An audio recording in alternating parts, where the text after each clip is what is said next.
కృప చేత ఆదికాండ గ్రంథము 17వ అధ్యాయం 18వ వచనం చూసి అబ్రహాము ఇశ్మాయేలుని సన్నిధిని బ్రతుకని నిలిచినని దేవునితో చెప్పగా దేవుడు నీ భార్య అయిన శారా నిశ్చయముగా కుమారుని కనును.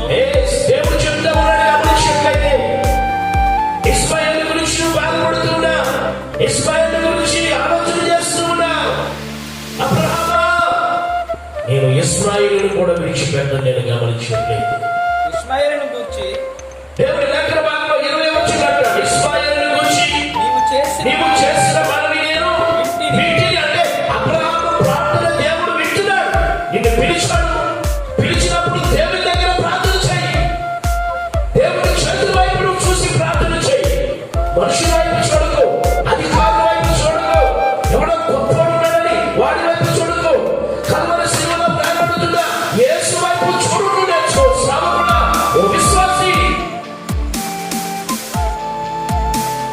దేవుడు నీ ప్రార్థనకి జవాబిచ్చేవాడు. అబ్రహాము దేవుని వైపు చూసేవాడుగా ఉన్నాడు. అబ్రహాము దేవుని వైపు చూసి ప్రార్థించేవాడుగా ఉన్నాడు. అబ్రహాము ఇశ్మాయేలు గురించి దేవుని సన్నిధిలో ప్రార్థించినప్పుడు దేవుడు అబ్రహాముతో మాట్లాడుతున్నాడు. దేవుని సన్నిధిలో ప్రార్థించినప్పుడు దేవుని సన్నిధిలో దేవుని కృప చెంత కృప కలిగినటువంటి దేవుడు ఆశ్చర్యకరుడు. ఆయన మాట్లాడుతున్నాడు. ఏమని తెలిసిన ఏమన్నాడు? ఇశ్మాయేలును గూర్చి నీవు చేసిన మనవి నేను వింటిని. ఇదిగో నేను అతనిని ఆశీర్వదించి అతనికి సంతానాభివృద్ధి కలుగజేసి అత్యధికముగా అతనిని విస్తరింపజేసేదను. అతడు 12 మంది రాజులను కనును. అతనిని గొప్ప జనముగా చేసేదను. ఈవేళ కువైట్ అనగా లేకపోతే ఇంకా అనగా దేశాలు ఉన్నాయి. దేవుడు ఇచ్చిన వాగ్దానం అని అబ్రహాముకి గొప్ప దేవుడు. దేవుని కృపను బట్టి అబ్రహాము ప్రార్థన, దేవుని యొక్క కృప చేత కృప కలిగినటువంటి దేవుడు. దేవుని సన్నిధిలో నిలవడం అబ్రహాముకి అలవాటు దయచేసి దేవుని సన్నిధిలో నిలిచి ప్రార్థన చేయడం అబ్రహాముకి అలవాటు. ఈరోజు ఆలోచన చేయవలసిందిగా ప్రభునామాన్ని బట్టి మనం చేస్తున్నాం. కృప కలిగినటువంటి దేవుడు ఈ సమయంలో ఆయన మనల్ని హెచ్చరిక చేస్తూ ఉన్నాడు. చాలా జాగ్రత్తగా గమనించాలి. దేవుడు మాట్లాడేవాడు దయచేసి అబ్రహాముతో. అబ్రహాము దగ్గరికి దేవుడు వాక్కు వచ్చింది. ఫస్ట్ వచ్చినప్పుడు దేవుని మాటకి లోపడ్డాడు. ఊరిని అన్ని విడిచిపెట్టి బయలుదేరాడు. అబ్రహాము నీతిమంతుడు విశ్వాస మూలముగా జీవించును అని దేవుని వాక్య భాగం తెలియజేస్తూ ఉంది. నీ ప్రార్థన ఎలా ఉంది? నీ ప్రార్థన ఏ విధంగా ఉంది? దేవుని యొక్క కృప చేత నీ ప్రార్థన ఏ విధంగా ఉంది? దేవుని సన్నిధికి చేరుతుందా? ప్రార్థనలో దర్శనాలు ఉన్నాయా? ప్రార్థనలో వాగ్దానం ఉందా? నీకు ప్రార్థనలో దేవుడు నీతో మాట్లాడుతూ ఉన్నాడా? ప్రార్థనలో దేవుడు నిన్ను దర్శించి నీకు సమాధానం ఇస్తూ ఉన్నాడా? నువ్వు దర్శనం చూడగలుగుతున్నావా? దయచేసి ఆలోచించి ప్రియ సేవకుడా, ప్రియ సోదరి, దేవుని యొక్క కృప చేత కృప కలిగినటువంటి దేవుడు ఆశ్చర్యకరుడు. దర్శనం ఇచ్చి ఆయన రక్షించే దేవుడు. దానికంటాడు, ప్రభువాని దర్శనం ఇచ్చి నీవు నన్ను రక్షించు. దర్శనం లేని సేవ నిలబడదు. దర్శనం లేనటువంటి పని నిలబడదు. దర్శనం కావాలి. దర్శనం కొరకు అంగరాచాలి. నేను ఎక్కడికి వెళ్ళాలి, ఎక్కడ పని చేయాలి, ఎక్కడ ఉండాలి? దేవుని సన్నిధిలో ప్రార్థన చేయడం అలవాటు చేసుకోవాలి. కలిగిన దేవుడు ఆశ్చర్యకరుడు. ఆయన నడిపించగలిగినటువంటి సమర్థుడనే ప్రభు నామాన్ని బట్టి మనం చేస్తున్నాం. ఏం చేయగలుగుతున్నాం? అయ్యారు ఆ యొక్క సేవకుడికి దర్శనం. కుటుంబం కావాలి మనకు, కుటుంబానికి కూడా దర్శనం ఉంది. కొన్నేళ్ళు 3 గంటల వేళ ప్రార్థన చేస్తూ ఉంటే, దేవుడు దర్శనం ఇచ్చాడు. గమనించినట్లయితే మరి ఏ ప్రార్థన చేస్తాం? 3 గంటల వేళ తన కుటుంబంలో కలిసి ప్రార్థన చేస్తూ ఉంటే ఆ ప్రార్థన దేవుడు విని దేవుడు తన దూతను పంపాడు. కొన్నేది నీ ప్రార్థన, నీ ధర్మ కార్యాలు అన్ని కూడా నా సన్నిధికి చేరేవి. నువ్వు నీతిమంతుడిగా తీర్చబడి నువ్వు నీతిమంతుడిగా ఉండాలంటే నీకు వాక్యం అవసరమైంది. కాబట్టి పేతురును తీసుకెళ్ళాలి ఇంటికి. దేవుని వాక్యం విను. దేవుని వాక్యం వింటే నీ హృదయాన్ని శుద్ధీకరిస్తాను. దేవుని ఆత్మ అభిషేకంతో నింపబడ్డాడు కొన్నేలి కుటుంబం. దేవుని వాక్యాన్ని విన్నాడు. పేతురుని తీసుకొచ్చాడు చెప్పినట్టుగా. ఇంటికి తీసుకొచ్చి ఎరుగు పొరుగు వారిని తీసుకొచ్చి తన ఇంట్లో పెట్టి పేతురు రాగానే శాస్త్రంగపడి రమ్మని చెప్పి ఆహ్వానించాడు. గమనించండి, పేతురు చెప్పిన మాటలు, ప్రభువుని గురించి చెప్పిన మాటలు విన్నప్పుడు వారి మీదకి పరిశుద్ధాత్మ దిగి వచ్చింది. అక్కడ ఉన్న వారందరూ కూడా రక్షణ పొందారు. ఎందుకు ఈ మాటలు నేను చెప్తున్నానంటే, ప్రియ సోదరుడా, ప్రియ సోదరి, నీతిమంతుని ప్రార్థన బహుబలం కలిగినటువంటి. నువ్వు అనుకుంటున్నా దయచేసి చాలా జాగ్రత్తగా గమనించాలి. ప్రభు వైపు చూడగలిగే వారు ఉండాలి. ప్రభు వైపు చూసే కన్నులు మనం కలిగి ఉండాలనేటువంటి మాటను తెలియజేస్తున్నా. ఈరోజు ఆలోచించే నీ ప్రార్థన ఎలాగుంది? ఎలా చేస్తున్నా ప్రార్థన? నీ ప్రార్థనకి జవాబుందా? దేవుని సన్నిధిలో కన్నీరు కాల్స్తున్నావా? వినికి నలిగిన హృదయంతో ప్రార్థన చేస్తున్నావా? గమనించినట్లయితే ఈరోజు సేవ అభివృద్ధి కావాలంటే, కుటుంబం ఆశీర్వదించబడాలంటే, కుటుంబం దీవించబడాలంటే ప్రార్థన కావాలి. సంఘానికి ప్రార్థన ఉండాలి, కుటుంబానికి ప్రార్థన ఉండాలి, వ్యక్తిగత ప్రార్థన ఉండాలి. గమనించట్లయితే దేవుని కృప చేత కృప కలిగిన దేవుడు అబ్రహాము ప్రార్థించినప్పుడు ఇస్మాయిలుని నేను ఆశీర్వదిస్తానన్నాడు. ఈవేళ ఆ దేశాలన్నీ 12 మంది రాజులు దేవుడిచ్చిన వాగ్దానాలది. ఈ రోజున వారిని అత్యధికంగా ఆశీర్వదించాడు. దయచేసి పెట్రోల్ అమ్ముకునే దేశాలుగా చేశాడు, బంగారం అమ్ముకునే దేశాలుగా చేశాడు, ఆశీర్వదించాడు. గమనించట్లేదు. అంత మాత్రం ఇస్సాకు పుట్టిన తర్వాత ఇస్సాకును కూడా దేవుడు విడిచిపెట్టలేదు. ఆయన నిన్ను కూడా విడిచిపెట్టి దేవుడు కాదు. కృప కలిగినటువంటి ప్రియ ప్రభు మనతో మాట్లాడుతూ ఉన్నాడు. ప్రభు మనల్ని దర్శిస్తూ ఉన్నాడు. గమనించండి, నీతిమంతుని ప్రార్థన బహు ఫలము గలదైందని పరిశుద్ధ గ్రంథం తెలియజేస్తుంది. అబ్రహాము చూడండి, దయచేసి గమనించినట్లయితే దేవుడు లేఖన భాగంలో 18వ అధ్యాయం గమనించండి, 20వ వచనం అంటాడు, మరి యెహోవా సొదొమ గొమొర్రాలను గూర్చిన మొర గొప్పది కనుక వాటి పాపము బహు భారమైనది కనుక నేను దిగిపోయి నా యొద్దకు వచ్చిన మొర చొప్పుననే వారు సంపూర్ణంగా చేసినో లేదో చూచెదను.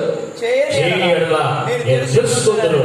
ఆ మనుషులు అక్కడ నుండి తిరిగి సొదొమ వైపుకు వెళ్ళిరి. అబ్రహాము ఇంకా యెహోవా సన్నిధిని ఎక్కడున్నాడంట? యెహోవా సన్నిధిలో ఉన్నాడు. ఎందుకో తెలుసా? సొదొమ గొమొర్రాలో ఎవరున్నారు? అక్కడ ఎవరున్నారు? గమనించినట్లయితే లోతు, తన భార్య, పిల్లలందరూ. దాని గురించి దేవుని సన్నిధిలో ఉన్నాడు. దేవుడితో కూడా మాట్లాడాడు. ప్రభా, నేను ధూళిని. అక్కడ 50 మంది ఉంటే నాశనం చేస్తావా? 45 మంది ఉంటే నాశనం చేస్తావా? నీ ప్రార్థన విని దేవుడు సహాయం చేస్తాడు. నీ ప్రార్థన విని దేవుడు ప్రతిఫలం దయచేసేవాడు ఉన్నాడు. నీ ప్రార్థన విని నీకు సహాయం చేసేవాడు ఉన్నాడని మనం చేస్తున్నాం. ఏలియా ప్రార్థన విని ఏలియాను దయచేసి కరువులో పోషించిన దేవుడు, ఏలియా ద్వారా ఒక విధవరాలు కుటుంబాన్ని పోషించినటువంటి దేవుడు ఇదిగో ఈరోజు నీతో మాట్లాడుతున్నాడు. ప్రియ సోదరుడా, నీ ప్రార్థన ఎలా ఉంది? నీ ప్రార్థన నీ సంఘానికి ఉపయోగకరంగా ఉందా? నీ కుటుంబానికి ఉపయోగకరంగా ఉందా? దేశానికి ఉపయోగకరంగా ఉందా? దయచేసి గమనించాల్సినటువంటి మాటని మనం చూస్తున్నాం. అబ్రహాము ప్రార్థన విని అబ్రహాము చేసిన మనమే అంగీకరించి లోతును బయటికి తీసుకుని వెళ్ళిపోయాడు. సొదొమ గొమొర్రా నుంచి బయటికి తీసుకుని వెళ్ళిపోయాడు. ఎందుకో తెలుసా?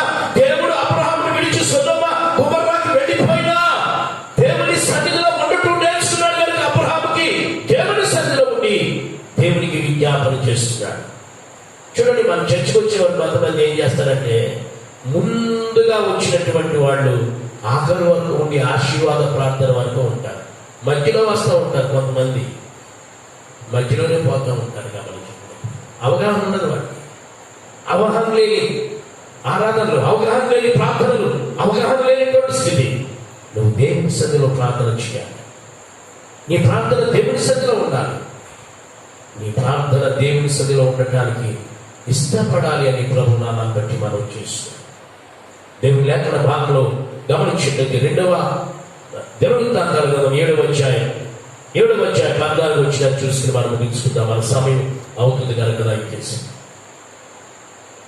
దేవుని లేఖన భాగంలో మనం నా చూస్తాం. పేరు పెట్టబడిన నా నా పేరు పెట్టబడిన నా జనులు తమ్ము తాము తగ్గి తమ్మును తాము తగ్గించుకుని ప్రార్థన చేసి నన్ను వెదకి తమ చెడు మార్గములను విడిచిన ఎడల ఆకాశము నుండి నేను వారి ప్రార్థన విని వారి పాపమును క్షమించి వారి దేశమును స్వస్థపరచుదును.